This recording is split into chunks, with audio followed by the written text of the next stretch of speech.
Welcome back to Gen X Unfiltered. Today we're talking about 90s TV watching or Netflix. Which era is best? Grab a drink, grab a snack, and let's go all the way back.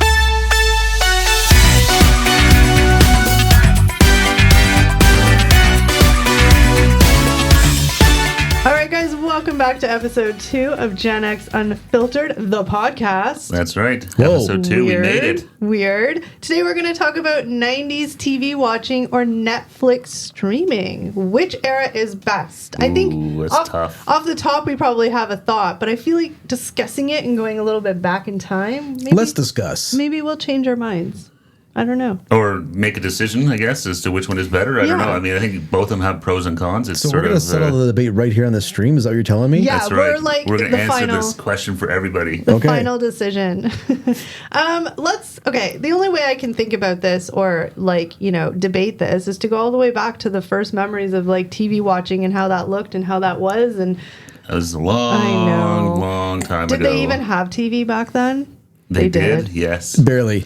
Was it color? It was. Mostly, yeah. I think everyone was color by that point, yeah. I remember black and white TVs, though. That was a thing. Yeah, Yeah. we had a second clunky TV, and it was black and white. My mom used to put it in the kitchen when she was making dinner. Yeah, same thing. We had a really old, I don't know what kind of TV it was, but it was in the basement. Yeah. And it was kind of tucked away, but every so often you'd pull it out and you could, tune the antenna and get some local stations. Yeah. But all black and white, for sure. I think we can go way back, and because we've had a little bit of discussions off air, so fancy, about this when we were coming up with topic ideas. And Eric brought up something that made me think of what I didn't really think of. But you always talked about being a kid, and whenever that age was, and you'd wake up and you'd have your cereal and you'd watch Saturday morning cartoons. That was like your thing. That was my routine when I was a kid. I loved it. Getting up early in the morning on Saturdays before my parents were even awake. I'm sure I woke them up like clopping down the stairs.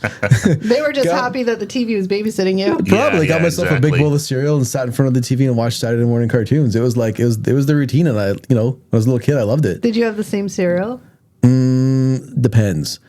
If I was lucky, I would have got Lucky Charms just with marshmallows in it. Ooh, that was my favorite. Problem was, I only eat the marshmallows. So my mom and dad were like, "You're not wasting this box of cereal again. We're not getting you a cereal with marshmallows anymore." Yeah. No, they're like, what's the point? Yeah, exactly. So Steve, what about you? What do you remember? I mean, it sounds like a weird question, but what's the first sort of TV memories you have? Well, I mean, if I go way back, I do remember sort of vaguely watching Sesame Street and stuff like that. Yes. But really, I do remember. I remember I must have been 4, and I remember really always Scooby Doo. It was on in the afternoon. I'm pretty sure during the week.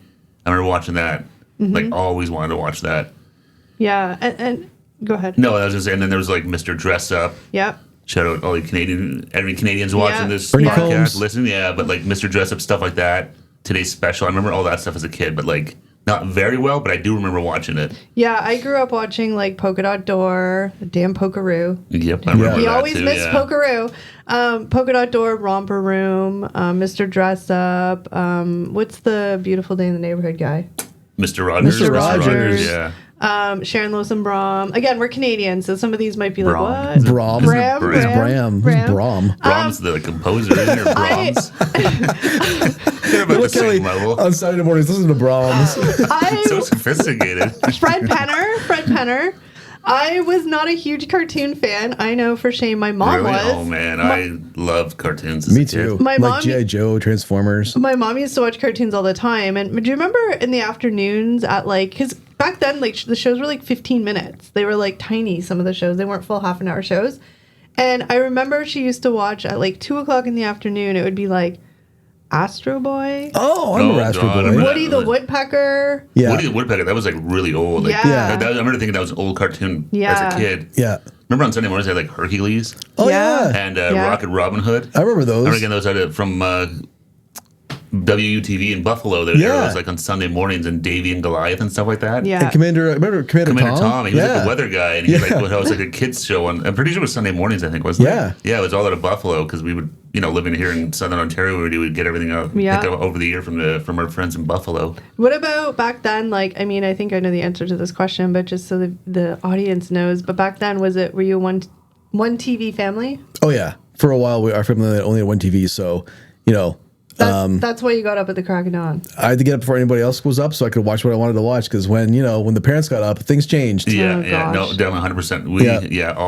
Always one TV until I got my own TV when I was like 16, maybe. I bought a TV. I bought a really like a 17-inch TV or something like that for my room. Yeah, it was always we always had one TV. My parents still only had one TV. Yeah, the two of them. We were a one TV house. Like I said, when we got like our main TV or the family room TV, my parents still had a really old black and white one that they like had in their room or like in the kitchen or whatever. But yeah, the main TV was just like a one TV family house for a while, which, I'm sure we can all relate to our dads being the remote hogs. Oh yeah, my dad was definitely the remote hog. He would walk into the room. Ugh. He had his little noise to make you be like, he'd grunt at you. He'd be like, like give it, yeah. Remote, and then you have to give him the remote and he would just put on whatever he wanted to watch. Like Sundays it was always NASCAR and like golf, and I'm like, really? Well, yeah. Or it would be like the old Western movie. Oh, I hated those movies. I remember my dad watching a lot of those and trying to get me into them, like Clint Eastwood. I remember or renting movies the black and white. Like, oh god, it was awful. Like, and then who wants to watch a spaghetti western? Yeah, not me. I had to go play. That's why we all played outside. That's true. I know, true. They put on terrible TV shows. Yeah, I'd be like, I'm going outside. I don't want anything. I'm out of here. And then, but I remember getting a bit older and being like the preteen stage, and I mean, I feel like you guys probably watched cartoons for a while. Oh yeah, I was watching cartoons until I was probably like 12 years old, 11 years old. Yeah. I'm trying to probably around there. Like I think Ninja Turtles and stuff like that. Yeah, so, X-Men. Just like Eric had his Saturday morning routine as a kid, getting up early and with the cereal and all that kind of stuff. My Saturday morning routine was when I was like that preteen age, when they had like the Saturday mornings or into the early afternoon, they would have Saved by the Bell, California Dreamin', Hang Time. Yeah. There was a couple other ones that they tried to. There was one, like, they lived in New York City, but they didn't last. It was just a couple of them that lasted a bit longer. I don't remember that. The City or something it might have been called. I can't remember. It sounds dangerous. I know, The City. But so my routine that I remember sort of the earliest where TV kind of was like, every Saturday in my house was grocery shopping morning. And when we got old enough to stay home by ourselves, like back then, I mean, we were like 7 and they're like, just stay home. Not really, but you know what I mean? Yeah. I mean, I was like 11, 10 and stayed home. The grocery store was around the corner. And then they would come home and it would be that was the best day because you got all the new food. Yeah. Because back then, I remember grocery shopping on Saturday mornings. And back then, my parents only grocery shopped once a week. That was it. So by the time the end of the week, you had nothing left. Yeah. And I would get my bologna sandwich on white bread with my cheese, and I'd have my like juice box. I know it sounds lame, but it was very exciting. And then I'd sit down and I'd watch 2 hours of that TV show. No, I definitely remember watching all that stuff on NBC in the mornings. I used to love Saved by the Bell and all that stuff. Yeah. Yeah, and then there was like the New Class, and it was like the whole thing. Yeah, those were on but New Class. That was wasn't like a primetime show. I don't know, maybe. From what I remember, it's hard. It was the college years too. Yeah, some of those have been become. I thought were like in the evenings. I think. But that's sort of my earliest memory of like a TV routine or ritual or something. If that, I don't know what the right word is, but that's sort of my. Did your parents let you guys watch like? Would they let you watch TV, or were they kind of like, get out and go play, or did they care if you stayed inside and watched TV? Oh, my parents kicked me out of the house. Yeah. They go inside and play. Yeah. Yeah. Usually, I was okay to watch that little block of time. Yeah. And then it was like, I don't know though, maybe not so bad, but like, I would be like, go outside and play. And I grew up in a neighborhood with lots of kids in the neighborhood, so I mean, it was easy to go out and play. But I mean, and then as you got to that age where you're just like, no, I want to loaf and be lazy, it's like, get outside. Yeah. Okay. No, my parents, I was always told to go, for a little bit in the morning or whatever, but then it was like, go away. Go play, get out of my face. Like I said, back then, parents were just like, bye. I had a friend, a friend of mine, his mom, I remember that. In the summer, she would take the remote control for the TV with her to work. Ooh. Whoa. Yeah. That's mean. So you couldn't easily turn the TV on, change the channels, all that stuff. Yeah. I remember that. I was like, wow, that's hard. Savage. She said everything on TV they were Irish. Everything was this rubbish. Rubbish. See how hard we had it as kids? Like, man, our parents were savages. Yeah, I remember that. Even I was like, ooh, that's... yeah. She's not messing around here. Yeah, exactly. It wasn't like today where kids all have their own tablets and like... Yeah, that's now savage. It's like... Yeah, like to try and stop someone watching TV now, it's like you got to basically just shut down the internet. Yeah, exactly. Shut off the Wi-Fi in the house. That's really your only option. Yeah, it's everywhere. And then I remember TV turning into, like, as I got a bit older in the teenage years, it was more the primetime TV, like the evening TV. That was like the big thing. Yeah, because in the 90s, like, sitcoms were everything. Like, everything. Oh, yeah. Like, I remember, like, I'm trying to think of all of them, but yeah, there was, like, and then they had, like, sort of special nights, too, right? Like, it was, like, must-see TV, like, on, was it NBC? NBC was must-see TV. Yeah, and then, like, you know, because you had, like, Friends and Seinfeld and all that stuff. And then, like, you know, probably earlier than that, but I remember they had, like, Full House and Family Matter. TGIF. You had Step by Step, was that? Yeah. Yeah, that's right, with Suzanne Summers and Patrick Duffy. Thursdays and Friday TV nights were, like, Huge. Yeah. I mean, I was a nerd, so I just stayed home and watched TV. But the huge, like, Thursday nights, like you said, was the Seinfeld, Friends, and then they would throw in those other shows to try and get them, because Seinfeld and Friends were obviously the huge ones. They try and put in those shows to try and give them some traction. Yeah, exactly. Watch them, It was Friends at 8, then Seinfeld at 9, so that 8:30 block, that was where they tested new shows. Yeah, they'd throw in, like... the Single Guy, Caroline in the City. I love Caroline in the City. Yeah. I forgot about that one. Single Guy, I remember that one, There's the fashion one with David Spade. No, not Spin City. Remember David Spade? He worked at, like, a...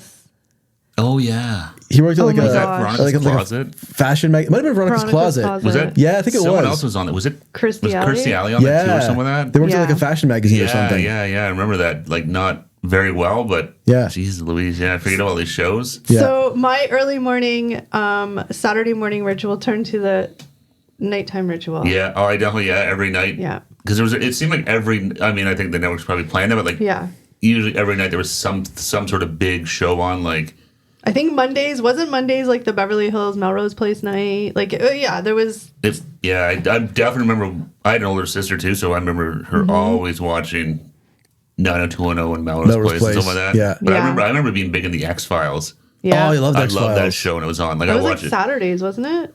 I think it was Sunday nights. Ooh, yes. I forget. Was it? I think it moved around. Yeah, I don't remember what night it was, but I remember it was definitely at night. I remember watching it, but I remember like always being home because it was on. I want to say like 9 o'clock or something. It was later. Yeah. As a kid, that seemed late. Exactly. But I remember watching that like all the time. Well, here's the thing, like thinking about all these sitcoms, and again, like I'm not even thinking of these things till we're talking about it, but remember, especially, we'll just talk about Seinfeld and like Friends, because I think between the three of us, those were kind of the major sitcoms we watched. Yeah. But remember the like excitement of the season finale and then the build up to the season premiere, like it was a thing. Oh yeah. The whole, like we said, like the whole must watch TV or whatever, like it was a big event. It was an event. They definitely made an event out of like the premiere, like you said, the premiere and the season finale and stuff. And a lot of times the finale would have a cliffhanger. Yes. You have to all summer long. No, that was always the one. But it was lots of cliffhanger where there was episodes or season finales and stuff like that. And then like the build up commercials would be like, what happened between Billy and Allison on Melrose Place, or then like the whole like couple of weeks going into September when they started, like the previews were like such a thing back then. Like it was like you were just like, oh my god, yeah. It was the only way you kind of knew what was going on. Like I didn't sleep after waiting to find out who shot Mr. Burns. I remember that whole thing, and then it was like Maggie. Spoiler. If nobody saw it, spoiler. But But it's like Maggie Simpson did it. What the heck? But do you guys remember like watching like Seinfeld? You go to sit down at like, so say the series finale of Seinfeld, which I know was huge. Like everybody waited for it. Yeah. But do you remember the pain at the time of sitting down, hoping that the rest of your family, aka dad, would let you watch it, or he wanted to watch it. That was always fighting for it, debating over it, negotiating. Sitting down, and then, you have your popcorn, you have your Diet Coke, because, I don't know, why not? And I wasn't allowed to have pop. it comes on TV, and, like, you and we all have siblings, and, you're sitting there glued to the TV, and then the cliffhanger for the first commercial break, and it's like, oh my gosh, you're scrambling to get your go pee, do this, and then you hear those words from whoever's sitting there.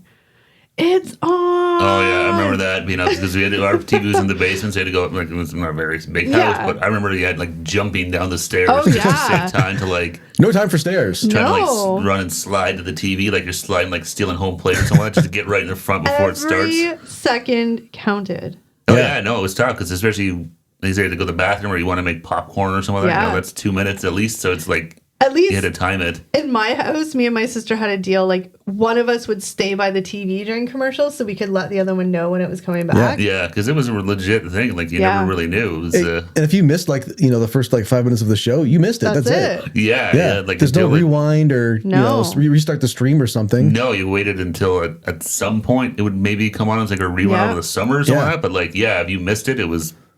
You gotta wait for a rerun. Yeah, you just never saw it. Somebody taped it or something. Yeah, exactly. And this just made me think about, I don't know why this seems so archaic now. It is, but it's crazy to me that this was a thing. TV guides. Oh, a whole magazine built around like what's on TV. Yeah. So weird. And you get it every week, and it was just like that was Well, that was the only way to know it was on. I remember my grandfather always cutting out of the newspaper. Yeah. It was like the daily TV guide, and he would always cut it out and have it on his table beside it where he'd sit to watch TV because that's the only way he knew it was on. But doesn't that seem so weird now looking back? Like, I don't know. It's how we grew up. It was the TV guide. It was just what it is. It was what it was. You didn't really think about it. Well, they sort of progressed over time. They had the TV Guide channel on TV. Yeah. I was going to say the TV Guide. That was a pain. That was actually worse because then you just had to wait for it to scroll. It would be like 5 channels at a time, and 5 more, and then so you had to wait till it get to your channel. It was like, it was super painful to go through like watching the scroll go past. Yeah, luckily there wasn't a ton of channels now. Like now there's like thousands of channels, or there's maybe 30 channels. I don't even know. Here's a quick question for you guys, just because did your TVs have remotes? Yes. Ooh. Yes, it did eventually. It had like we had an old TV, but we had like the separate cable box that went on top of the TV. So you had to physically get up to change it. No, it was remote control, but it wasn't. The TV itself was like an old school, like it was like a Eaton Viking TV or something like that. So it had the knobs on the front to change it, but then we got like a cable box that would connect into it, so that you would change it that way. I always had a remote. I'm so thankful that I didn't grow up in the era of no remotes. Oh, my parents' first TV didn't have a remote. Yeah, I'm sure mine didn't. Our first VCR had a remote that actually had like a cable, like almost like a headphone plug. It would plug in and the cable would connect to it.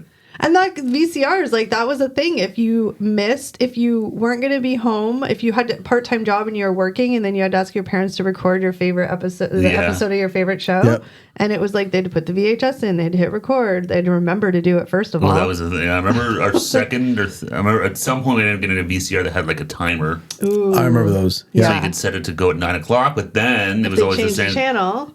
It was tough for shows, especially like on weekends. I remember that, like Sunday nights, because you'd have like it still happens sort of now if you watch TV, but like golf goes long or something went long, then it would push the TV show back. So all of a sudden you'd go back to watch the recording, but it didn't start till like 9:30, so you missed half of it because you'd started at 9. And whoa, it was a whole big thing. You just unlocked a weird memory. Right? So that was so weird. My parents in the late 90s got a new VCR. Yeah. And I thought, we've reached peak technology. This is it. Yeah. Because it had this thing called VCR Plus. And basically, it was a code. Yeah, that's instead right. Of putting in the time for a show to start, you'd look in your TV guide, bring it back to TV guide. That's right. And the show would have a little code beside it. Yeah. The VCR Plus code, you put that into your VCR, and then automatically it would record that show. It would just know, like, okay, that's the code. This is the time it's on, and it would record. I remember that. I don't think I had a VCR that did that, but I do remember that being a thing, because every show had it was like a 5-digit number, like 93062 or something. Little Eric was like, "This is it. We've reached the peak." Well, that's at the time. I was like, "This is the greatest thing in the world." I'm laughing in my head right now because like the people listening are just like, what happened in what was your life? Yeah, I know. No, so but weird. But anyone who's our age who grew up and and then good or bad, but we've seen such a change in technology in our lifetime. Like, it is, when you start to talk about it, it is absolutely crazy. So then it went from the whole experience, for me at least, it was an experience to watch these shows on live TV when you couldn't pause, you couldn't rewind, you couldn't do anything. You had to sit and watch, and that was it. And then it kind of like went into the era of like the satellite dish sort of, where the satellite dishes became a thing. Yeah, that changed a lot. Like, when you started to have well, depending on the satellite, remember they had those massive old school satellites that were 10 feet tall and solid steel. Can I tell a story about one of those? You sure can. That's what we're here for. Yay. So my grandpa was very technologically interested in things. He loved the new technology. He was always into it. And when I was a kid, we're talking 1995-ish. Stop shaking your head. Sorry, I'm just thinking of the Napoleon Dynamite song. Yes, I love technology. Just your grandpa singing that. 1995 or to the satellite dish. 1994, 1995, my grandpa got one of those giant alien satellite dishes. No, those things were massive. Up at the cottage. I can't imagine how much that thing cost. I don't know. Yeah, I mean, obviously I don't know how much it cost, but he got it and it was Grandpa's like... Scrooge McDuck. He got it and it was amazing. So it was like a gazillion channels. You would get like raw feeds of things, West Coast, East Coast. You get channels.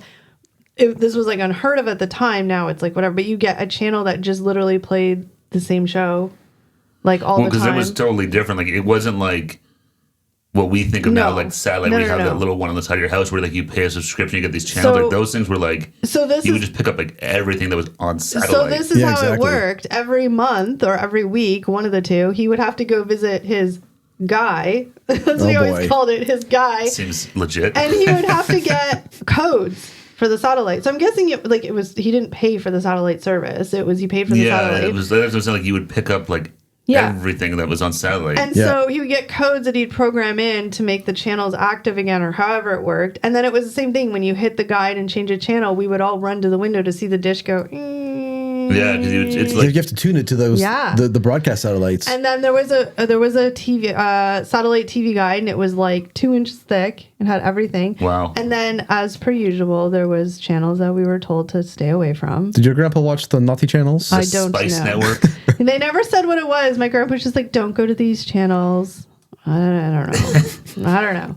But it was really cool. It was amazing at the time. Like that to me was like sort of your like VCR thing. Like it can't get better than this. No, like, that was amazing. Yeah, I mean that was a totally different technology. Because like I said, you could pick up like everything. Like because I knew someone that had one, and like you could watch like baseball games that were not even being broad. Like it's just whatever the TV stations were broadcasting back and forth and stuff. So you pick up all sorts of just random stuff. It wasn't just like without commercials, right? Yeah, you wouldn't just pick up like NBC. You could pick up like you get all the affiliates, right? So you get NBC, then all like NBC Texas and NBC this and all the independent little ones. Yeah, but you'd even get like NBC that was like there'd be somebody playing every episode of a show that NBC in Buffalo was going to record. Yeah, you get those to their station, so like it was no customers would ever see it. It was just for the NBC stations, But you could get that on those satellites and get these weird broadcasts that you would never see anywhere, like just shows. The only reason why I remember sort of the year-ish that he got it was because it was right around the time when the O.J. Simpson trial was on, and oh man, that was amazing watching all the CNN raw feeds. That was crazy. That trial. We're gonna have a whole podcast on that trial. Yeah, that was. I can talk about that. Yeah. That thing was crazy. It was everywhere. But yeah, that's how I remember sort of the date-ish or the year is because me and my grandpa used to watch it all the time. So yeah, the satellite was kind of a new... And then the satellites had the PVRs or DVRs. We call them PVRs here. I had one of those. The small dishes. Yeah, like those are the small dishes. That was... amazing. A game, the PVR especially, because... Yes. Those are totally different because then you had like the guide that you could like scroll through and like schedule recordings and stuff like that. And then the PVR was all built in. It was like, you didn't have to worry about like tapes running out or whatever. Yeah. Mm-hmm. So that was awesome. That was a big difference for me. Eric, did you have a PVR? I did. I was I thought VCR Plus was the best thing in the world. Wrong. As soon as I got that PVR, I was like, this is where it's at right now. That was awesome. It was crazy because you could record you could set it to record every single episode that ever was scheduled of like Friends, and it would just record them all, and you wouldn't even have to think about it. And that was sort of the first, oh my gosh, light bulb moment. That was sort of for me the first foray into like binge watching because you could just record them all, and then when you're ready, just sit and watch. Yeah, it was sort of that. Ooh. Yeah, exactly. It was like that next step into that world of like. I blame the P. On demand. You're getting closer and closer to it. Where it was kind of like do it yourself on demand. Yeah, exactly. I blame the PVR for my binge watching addiction. Thank you. Yeah, but that's where it kind of came to was like so that then you could record, like you said, you could record every new episode of a show or record every episode of a show and just sit and watch it whenever you wanted. And you could skip commercials. That was the greatest thing ever. That was fantastic. Yes. Yeah, I remember recording shows and then just skip. Well, for me, it got to the point where even if I was watching a live show, it would come on, I would pause it, do things for 10 minutes, come back and start it so I could skip commercials. Yeah. Nope, commercials were not my thing once I had the option to not use them. Commercials are making a comeback, though. They are. Like on streaming services, almost all of them have like a level of of your subscription. Yeah. That includes ads. Yeah. I think they've realized how much money they make off of them. Yeah. That's And you can't skip them. No, but let's be real. It's becoming like what TV was. The ads of today suck in comparison to the 90s commercials. They were the best. They were like little mini TV shows. Well, now, I mean, anyone I've seen, especially like when it comes to like when you're watching like on a streaming service, it's either a commercial for that streaming service or like a show they already air. Like they're not like commercials like where there's celebrities pitching a product. It's like they're just hacking their own wares. But TV commercials, especially during Saturday morning cartoons when the TV people knew all the kids were watching, that's how we knew what we wanted for our birthdays and Christmas. Watching the commercials. So you're saying you like the commercials? Well, when I was a kid, I did. Oh, yeah, you would see like the, like the new G.I. Joe toy or some. I remember this like Super Soakers and all this stuff. Yeah, Nerf like guns. you'd see the commercials. Well, and like, half the cartoons when we were kids were commercials, basically. Like G.I. Joe and Transformers. Like you like the cartoon, buy the toy. Well, I remember I had tons of Here's one epic commercial you'll probably remember: the Micro Machine commercial. Oh yeah, I love Micro Machine. The guy who could talk super fast. That guy was the best. Yeah. Yeah, he was just talking like a mile a minute. Yeah, I had those little Micro Machines. I had a ton of those things. I they love were those awesome. things. They were just like little, they were nothing to them. They were just little like basic like small dinky cars. Yeah, exactly. But I thought they were the coolest. I know somehow they were cooler than Hot Wheels, and all they were was smaller. I know. Yeah. It was the commercial. They were popular, and then sort of that's where we kind of were led into. Netflix was sort of the first. Remember getting the thing in the mail, and it was a DVD subscription service. Yeah, it was a mail service. I remember it always seemed so strange to me. Like, why would you do this?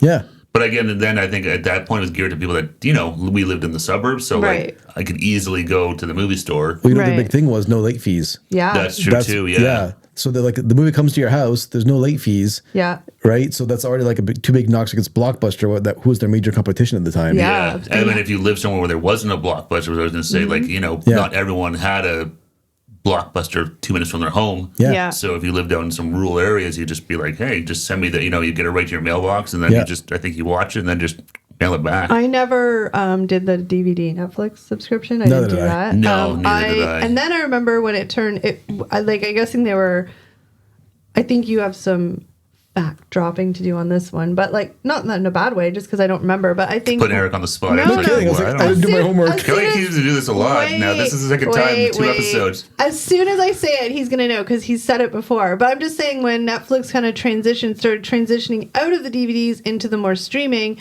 But you had said before in a conversation that it was just recently that they actually dropped the DVDs fully, wasn't it? I don't remember what you're talking about. Shut up. I take the fifth. No. No, exactly. Their mail service stopped. It was a couple of years ago. That's crazy to me. I think it was like during COVID it stopped. Like they still did it. I had no idea. Yeah, well, I mean, and that's a whole other topic. I think you realize, we are very lucky where we live that we have high-speed internet available everywhere. But I think, you start to realize that there's still a lot of places that don't have it. You need that streaming service or delivery service because you don't have a good enough internet to watch it. We never really asked this at the beginning. So before we get into the whole streaming portion, is really quickly just, Eric, what streaming TV services do you have right now? Oh my God. I've got Netflix, Amazon Prime, Apple TV, Paramount Plus, and Disney Plus. What about you? And then, Netflix, Disney, Prime, which has a couple of subscriptions in there, Apple TV Plus, then a couple of free ones we have up here is like Pluto TV, Tubi TV. Yeah. I mean, I have all those too. I think it's fair to say that streaming is clear. None of us here have any kind of cable. No, service. I haven't had. I canceled my cable a couple years ago. Too expensive in Canada. It's ridiculous. I wasn't using.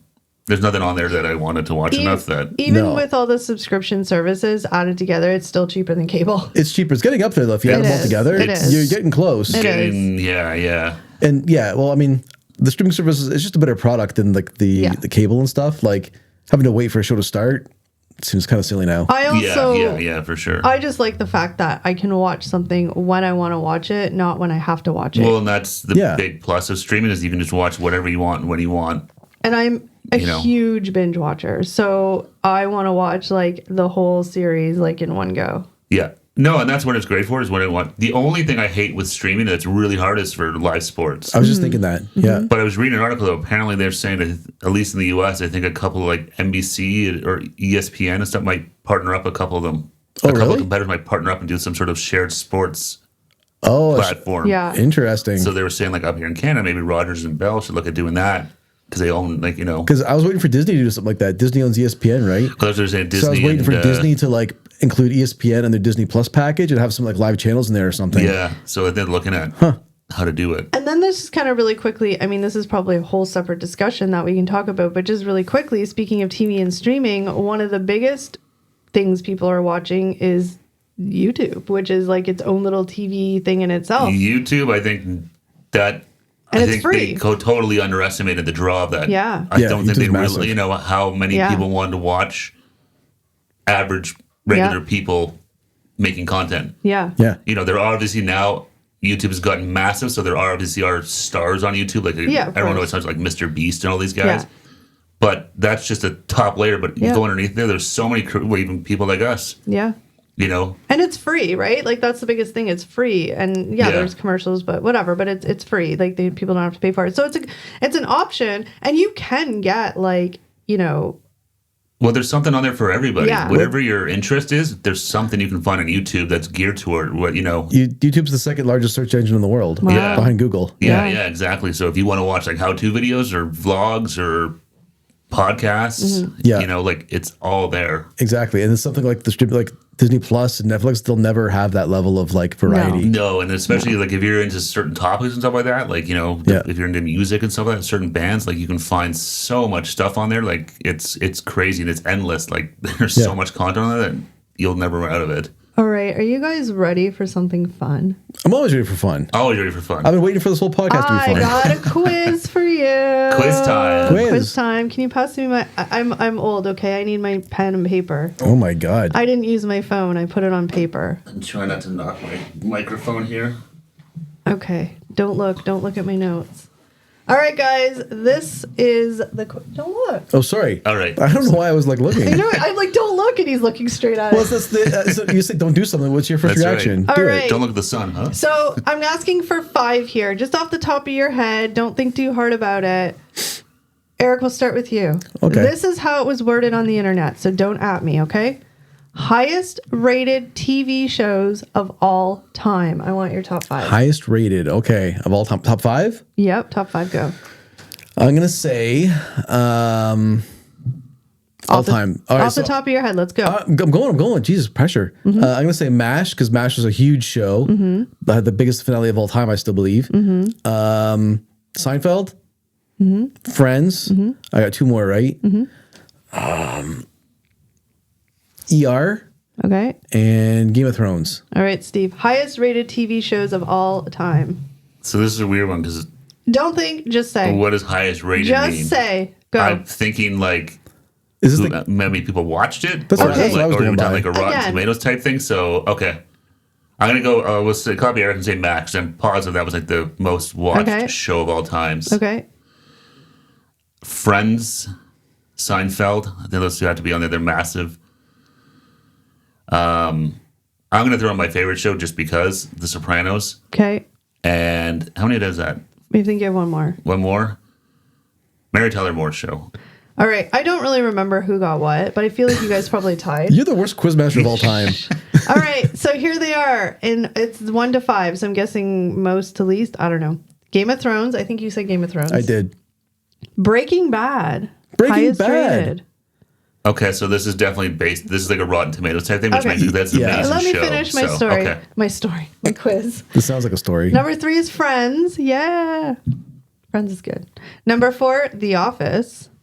Wow. And number 5, Sopranos. Oh, nice. See, Sopranos, I wasn't sure. Like I said, I didn't know how you ranked them. So that's a hard one because if you're talking like that's obviously based on like that's got to be like critics data, which surprised me. Friends is on there because it was a good show, Friends, but I mean it was crazy. But compared to like Breaking Bad and like The Sopranos and stuff like that, and some of the other shows. I'm sitting here thinking about now. We need to have a whole other episodes on like specific shows because I'm just like you guys with Seinfeld. I could probably talk for an hour about Friends. Oh yeah, no, we're definitely gonna do some deep dives in some of our favorite shows. This is just sort of like overview of like generality. Well, we're talking here just about streaming versus the way we consume TV, how it's changed and what's better. But before we end, again, we have to answer the question we started with because That's just what we do here. Yeah. So, Steve, this time I'll start with you. Ooh, whoa, wow. I know, right? Ooh. Hopefully you've been thinking about it. Which era is better, the 90s TV watching or the streaming? So this is a tough one because in terms of today's streaming, it's so much easier. You can watch what you want, when you want, anywhere you want. But you've lost all of the fun of big premieres, TV shows, the hype around it, like the water cooler talk. Now you might get a week out of a show because the next season of Stranger Things drops as one season. People watch it in 2 days, and then it's sort of gone from the zeitgeist of anyone talking about it again. So in terms of just me with my nostalgia glasses, I'm going to say it was better before. Oh, interesting. It was much more fun and much more of a thing. Now I just flip on a small screen and hit play. All right, Eric, what about you? I think follow the trend. I think look at what's happening. They're going from where streaming services started, which was here's your whole season, like you were talking about, going back to let's release episodes one at a time. Mm-hmm. So we're going back to the way things were in the 90s anyways, right? We are, and I think that's because that was the better era in a lot of ways. It was more we had the communal experience of watching shows together, the excitement of a new show coming out, all that stuff. I think the reason why things are going back that way. What are you laughing at? It's fine because you guys stole all my answers. Go ahead. Oh, sorry, Quizmaster. No, go having a mind meld over here. Yeah, but I'm I think just follow the trend, and I think it's going back to the way things were in the 90s because it was better back then. I think they realized it was for everybody, for viewers, and because they're going to make their money. Obviously, they realized you can't just be dropping full seasons of shows that cost $1 billion to create in a week and have people watch it and be done with it. Don't at me, but I think there's maybe some value in not being able to get what you want whenever you want. Yeah, having it. Can I answer? Yeah. Yep. Oh, I forgot you're still here. Right? Oh, hey, what's up, Quizmaster? So I'm taking a little bit of both from Steve and Eric. Again, I am totally a person of immediate satisfaction or gratification. I want what I want when I want it to watch it. I don't want to do it when I'm told to do it, right? Mm-hmm, I want to watch Netflix when I'm in the bathtub, on my phone, whatever. But nothing will ever bring back the feeling of, sort of what you guys talked about back in the 90s watching the series finale of Seinfeld. It was everybody in your family sat on the couch and watched it together. At the time, it was annoying. But thinking back, now for me at least, TV watching is individual. Because I watch it when I watch it in the bathtub. I watch it before I go to bed. It's lost any of the luster or the discussion. The hype of it all, it's gone. It's just I'm just going to watch it now. I hit pause and I'll pick it up later on my iPhone. It feels a lot more disposable now. And you used to go to school or work and talk about, oh my God, did you see The Simpsons, that thing or this and that? And now people just don't, because people don't watch it all at the same time anymore. It's when, it's like, oh, did you ever watch? No, I haven't watched it yet. Oh, I watched it this or whatever, right? Yeah, that shared experience. I do miss that. And again, at the time, you don't realize it until it's gone. And even with the way that they're kind of going back to having seasons where they're not releasing it at once, you're never going to get that communal watching it with people again. It's just I remember I used to have watch parties with friends when I was a teenager watching friends would come over and now it just doesn't happen. So if I invite you guys over to watch TV, you're not coming basically. What you're telling me. I want to come. I want to bring back the nostalgia. It was fun, but the good old days. So I do miss that. But overall, I do have to say that the streaming is where it's at for me. I can't, that's amazing. It's amazing to be able to watch what you want when you want. So your answer is?